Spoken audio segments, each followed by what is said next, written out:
역대상 12장 전체를 오늘 같이 묵상하죠. 오늘 본문은 조금 시간을 뒤로 돌려서 다윗이 왕으로 추대받기 전에 사울 왕으로부터 쫓김을 당할 때 그 시절로 돌아가서 얘기를 합니다. 어저께까지 우리가 11장 얘기를 보면서 11장에 다윗이 헤브론에서 왕으로 이렇게 추대를 받지 않았습니까? 온 이스라엘을 통해서 추대를 받고 또 더 나아가서는 이제 예루살렘도 또 차지하고 그리고 다윗을 도왔던 온 이스라엘뿐만 아니라 또 그 다윗을 옆에서 도왔던 그런 용사들을 우리가 쭉 보지 않았습니까? 그 요압을 시작으로 해서 필두로 해서 그 3명의 용사들이 첫 번째 그룹, 두 번째 그룹, 그 다음에 30명의 용사들, 실질적으로는 더 많은 이름들이 나왔었지만 그 모든 사람들이 정말 다윗을 도와서 나라를 세운 이야기를 했는데 오늘 12장에서는 시간이 많이 뒤로 갑니다. 특별히 그 배경이 시글락, 그렇죠? 다윗이 사울 때문에 숨어 지낼 때, 특별히 이제 거의 거임 끝부분이죠. 끝에서 이제 시글락이라는 곳에서 그 블레셋의 왕 아기스가 그 다윗이 자기를 도우니까 그 시글락을 도시를 주지 않았습니까? 그래서 거기서 이제 피신해서 살고 있는 그때의 이야기로 돌아갑니다. 오늘 본문을 보니 그때도 조차 많은 사람들이 다윗을 찾아갔다. 오늘 그 매일 성경의 제목을 그렇게 잡았죠. 다윗을 찾아온 용사들. 그래서 그 제목을 잘 잡았어요. 왜냐하면 오늘 본문에 다윗에게로 돌아갔다. 다윗을 찾아갔다. 그런 표현이 굉장히 많이 반복되는 그런 본문이에요. 마치 우리가 오늘 본문을 보면 하나님께서 노아에게 방주를 지으라 그러고 그 동물들을 다 이렇게 한두 쌍씩 이렇게 다 방주에 태우라 그러지 않았습니까?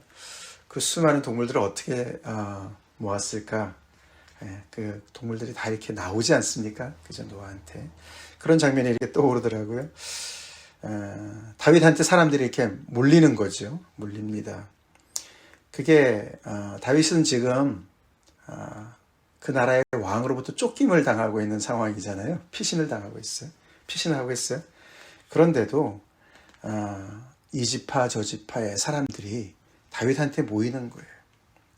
특별히 이제 오늘 본문이 먼저 1절부터 22절까지가 이제 한 단락이고 23절부터 40절까지가 이제 두 번째 단락인데 첫 번째 단락은 이제 시글락에서 왕이 되기 전에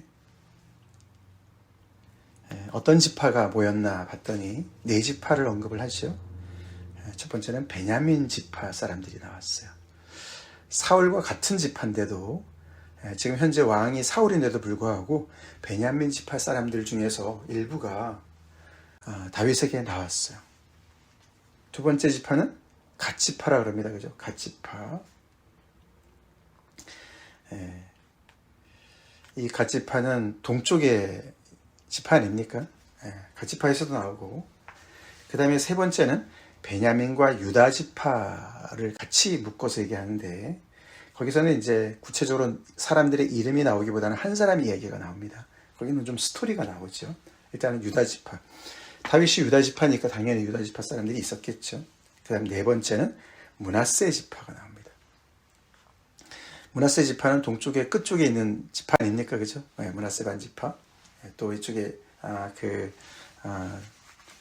요단강 서편에도 있긴 하지만 그렇게 해서 4지파가 다윗한테 나와서 다윗을 도왔다라고 얘기를 합니다.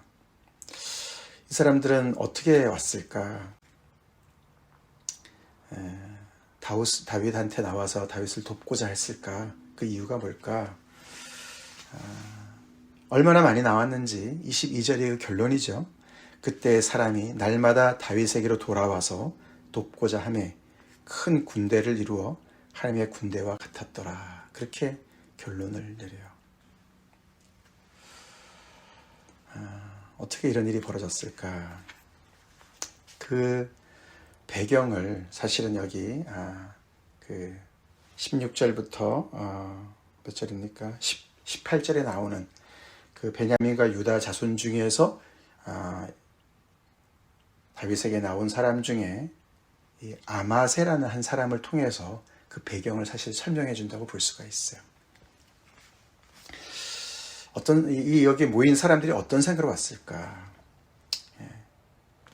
다윗은 그들을 어떻게 받아들였을까? 어떤 단면을 보여주죠. 거기서 이제 다윗이 그들한테 뭐라고 얘기했습니까?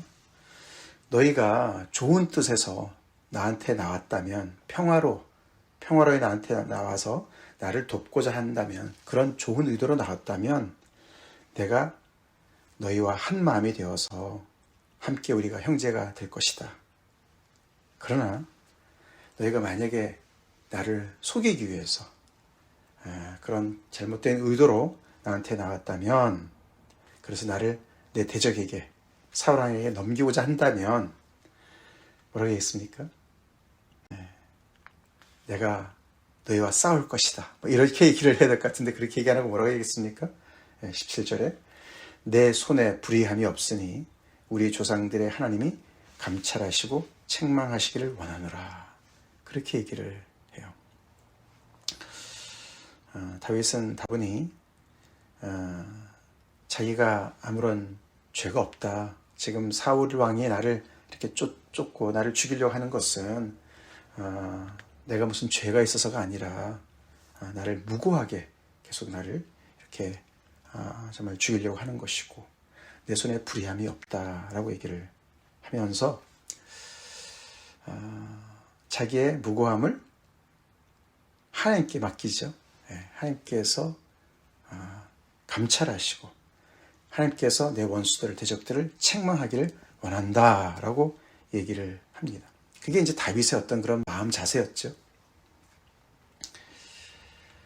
우리가 알다시피 다윗은 굉장한 정말 용맹한 장수 아닙니까, 그렇죠?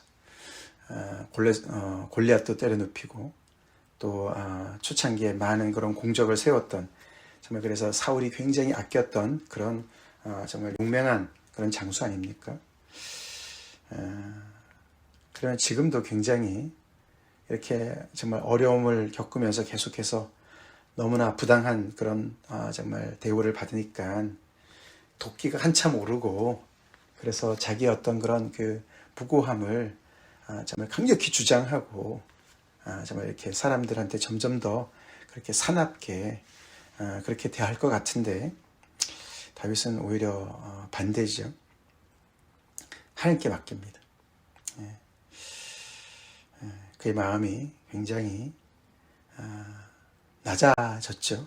겸손해졌죠. 자기 힘으로 안 되는 걸 아는 그런 마음이죠.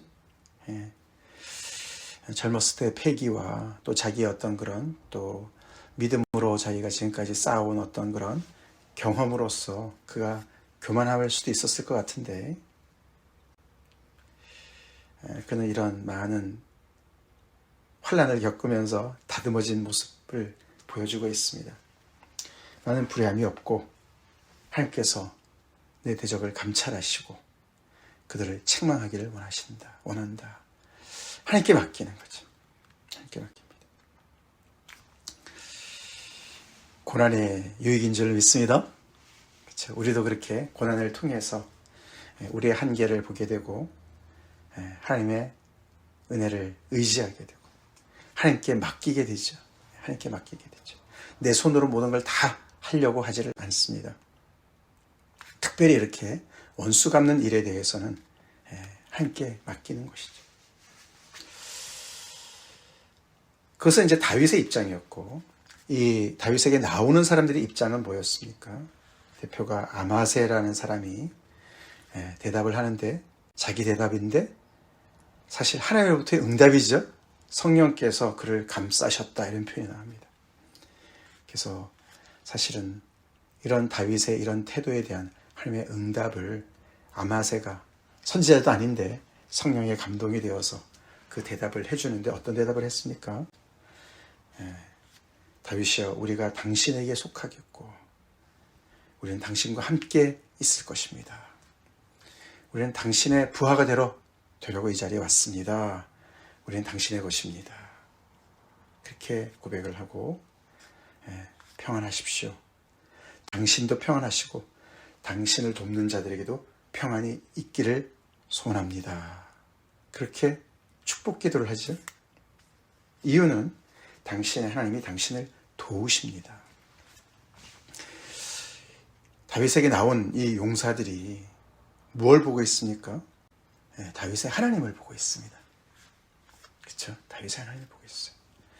그래서 다윗은 힘들면 힘들수록 계속해서 다윗이 보이기보다도 다윗이 섬기는 하나님이 보였던 것이죠. 그래서 마치 그 표현을 보면은 당신도 평안하고 당신을 돕는 자에게도 평안이 있길 바랍니다. 마치 우리가 창세기 12장 3절에 하나님이 아브라함에게 언약을 주실 때, 그렇죠? 너를 축복하는 자는 내가 축복하고 너를 저주하는 자는 내가 저주할 것이다. 그 말과 연결되어지는 것 같은 그런 표현 아닙니까? 그래서 당신에게 평안이 있을 것이고 당신을 돕는 자에게도 평안이 있을 것이고 그렇게 평안을 누리십시오. 당신의 하나님이 당신을 돕기 때문에 그래서 우리가 당신에게 나왔습니다. 그렇게 이제 고백을 해서 그런 사람들이 날마다 다윗으로 돌아왔다. 정말 엄청난 그런 얘기 아닙니까? 그렇죠? 네 번째 나오는 므낫세 지파 이야기도 다윗의 어떤 그 사건과 연결을 지어서 설명을 좀 더 하죠. 이때 다윗이 블레셋한테 이렇게 신세를 지고 있으니까 블레셋이 이제 이스라엘과 싸우러 나갈 때 다윗이 하마터면 끌려 나가서 가서 공적을 또 세우고 자기의 동족과 싸워야 되는 어떤 그런 입장에 있었는데 다행히도 거기에서 제외가 되죠. 저 사람이 언제 배신할지 모르니까 돌려보냅시다. 그래서 다시 시글락으로 돌아갔는데 무슨 일이 벌어졌습니까? 우리가 이제 사무엘상 30장에 나오지 않습니까? 가봤더니 이 아말렉이 이 도둑들이 와가지고 그냥 사람들을 사로잡아가고 약탈을 해가지 않았습니까? 그때 다윗도 두 아내가 끌려가고 그래서 이 부하들이 너무너무 낙심이 돼서 울 기력조차도 없이 그렇게 낙담되어서 다윗을 죽이려고 그랬어요. 그렇죠? 그런 답답한 상황이었는데 그런데 하나님을 의지해서 다시 힘을 얻고 그 도둑들을 쫓아가죠. 그때 이제 이 므낫세 지파 사람들이 나와서 도와줬다. 그런 기록을 하고 있습니다. 그래서 이 다윗이 왕으로 추대받기 전에 이미 벌써 이렇게 여러 지파들의 그런 정말 그런 지지를 받고 있었던 인물이다라고 이제 강조를 하면서 23절부터는 훨씬 더 이제 그 스케일을 넓혀서 이제 드디어 이제 헤브론에 가서 왕으로 추대받는 이야기가 나오죠. 23절 싸움을 준비한 군대 지휘관들이 헤브론에 이르러 다윗에게로 나와서 여호와의 말씀대로 사울의 나라를 그에게 돌리고자 하였으니 그 수효가 이러하니라. 그러면서 24절부터 37절까지 굉장히 자세하게 그 이스라엘 백성들의 12지파 플러스 거기에 레위 자손도 이렇게 몇 개로 나눠서 자세하게 설명을 하면서 그 수가 어마어마합니다. 그렇죠? 사실 제일 처음에 24절에 유다 자손 얘기가 나오는데 6,800명이다. 그렇게 시작을 했는데 저 뒤로 가면은 오늘 여기 매일 성경에 나와 있지는 않지만 뒤에 스불론 같은 경우는 5만 명이나 나와요. 5만 명. 그래서 굉장히 인원이 많아집니다. 그걸 다 합하면은 거의 34만 명이 됩니다. 34만 명.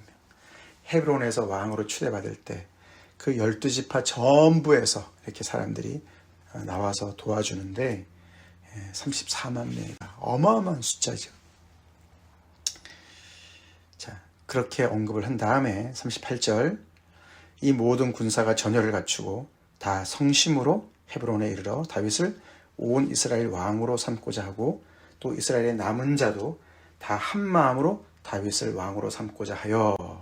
그러니까 34만 명 플러스 이스라엘의 남은 자 전부가 다 한 마음으로 헤브론에서 다윗을 왕으로 세웠다라고 기록을 하고 있어요. 이 역대기 저자가 뭘 강조하고 있는지를 우리가 보게 되죠. 그래서 다윗이 왕으로 이렇게 왕위에 오를 때 그를 대적한 세력이 하나도 없고 온 이스라엘이 전부가 12지파 전부가 다 성심으로 다 한마음으로 그 일에 관여했다. 그 일에 동참했다. 그 이유는 23절에 나와 있듯이 여호와의 말씀대로 그렇게 했다. 그들이 이렇게 한 마음으로 다윗을 세울 수 있었던 것은 그 배후에 하나님께서 세운 이 다윗이라는 인물 때문에 하나님의 말씀대로 이 나라를 사울의 나라를 하나님께서 이 다윗에게 돌리는 하나님의 뜻을 온 백성이 함께 동참했다라고 기록을 하고 있는 것이죠. 그래서 그들이 그 일을 얼마나 기쁘게 했는지 사흘을 함께 지내면서 축제를 벌였죠. 그때 인근 각처에서 이사갈과 스불론과 납달리까지 사람들이 이게 북쪽에서도 그렇죠. 나귀와 낙타와 노새에다가 음식을 많이 실어왔다. 잔치를 벌이는데 다들 먹을 것들을 또 가지고 와서 그래서 이스라엘 가운데 기쁨이 충만했다라고 이제 그렇게 기록을 하고 있습니다.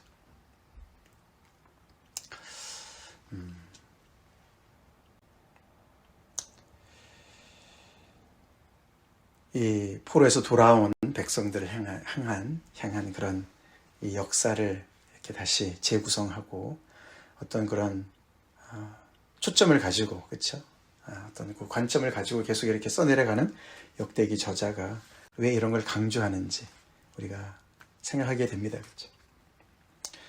그래서 이 다윗의 이 왕조가 어떻게 정말 이렇게 굳게 서게 됐는지를 그 초창기 얘기를 이제 11장과 12장에서 다윗이 이제 왕으로 등극하는 그 배경의 이야기들을 이렇게 자세하게 설명을 하고 있는 것이죠.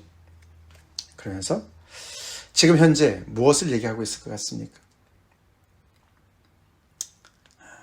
우리에게도 다윗과 같은 그런 정말 하나님의 마음에 합한 그런 지도자가 있기를 바라는 마음도 있을 것 같고, 그렇죠? 또 하나님께서 지금 세워주신 여러 그런 정말 그 포로 이후에 돌아온 그때 그 세워주신 리더들이 있지 않았습니까? 그렇죠? 에스라, 느헤미야, 그렇죠? 수룹바벨 이런 사람들이 있었습니다. 그렇죠? 그리고 그때도 이렇게 말씀을 또 가르치고 또 어떤 리더하는 그런 사람들이 있었겠죠. 그렇게 하나님께서 세워주신 사람들, 하나님을 중심으로 우리가 하나가 될 수 있다. 그걸 또 강조하는 것 같지 않습니까? 그렇죠?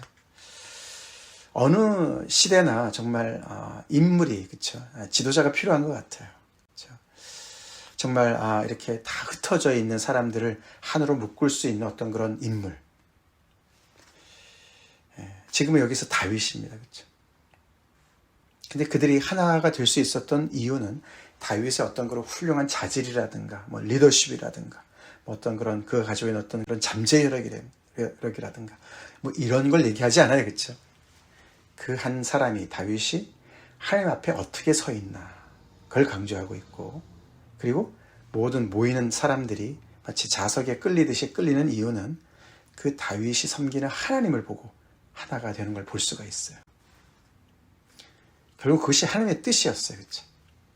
그래서 하나가 될 수 있는 어떤 그런 비밀을 알려주는 것 같지 않습니까? 그것은 어느 시대나 같은 줄로 믿습니다. 그래서 우리도 가만히 생각해 보면은 우리가 하나가 될 수 있는 것은 오직 예수로만 가능한 것을 우리가 고백하게 되죠. 그리고 우리가 서로가 교회로서 이렇게 한 공동체로 우리가 하나가 될 수 있는, 똘똘 뭉칠 수 있는 것은 우리 속에 있는 그리스도가 드러날 때, 그렇죠?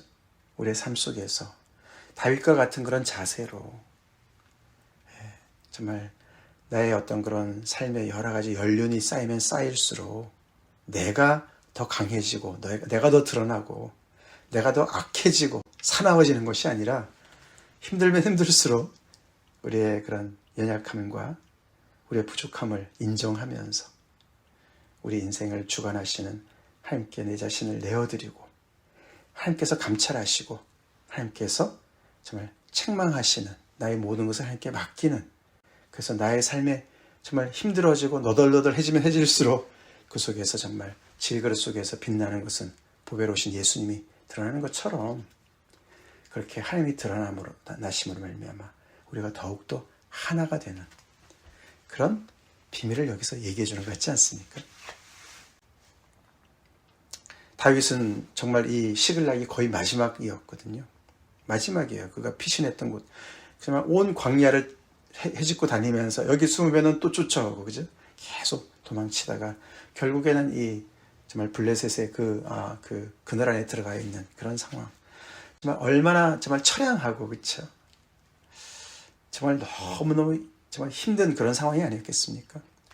10년이 꽤 넘는 그런 오랜 기간 동안 정말 포기하고 싶고 지치고 다 그만두고 정말 악을 악으로 갚고 싶은 그런 마음으로 가득 차 있었을 그런 상황이었을 것 같은데,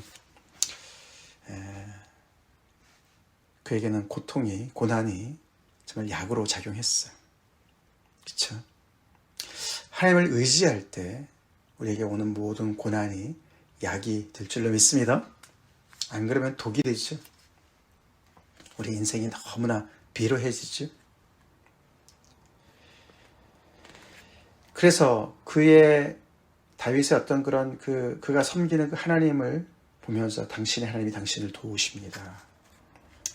물론 이제 이 역대기가, 오늘 이 본문은 사실 사무엘 상하에는 정확히 기록되어 있지 않은 내용이라고 그래요. 그렇습니다. 기록되지 있지 않습니다.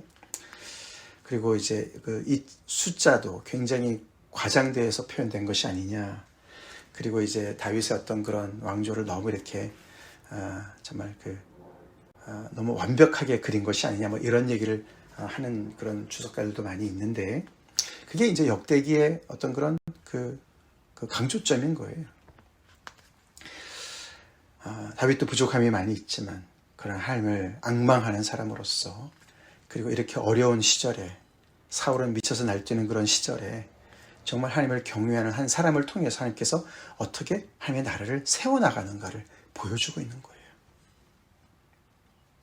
그런 한 사람이 중요하죠? 중요합니다. 우리가 예수 그리스도를 섬기는 사람들로서 우리 예수님을 그렇게 따라가야 될 줄로 믿습니다. 예수님으로만 우리가 하나가 된다.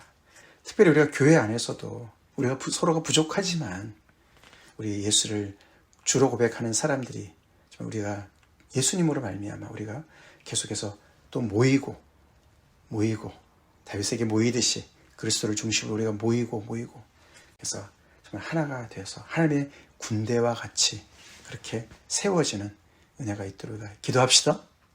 그렇게 하나님을 중심으로 모였기 때문에 이들 안에 기쁨이 있는 거예요.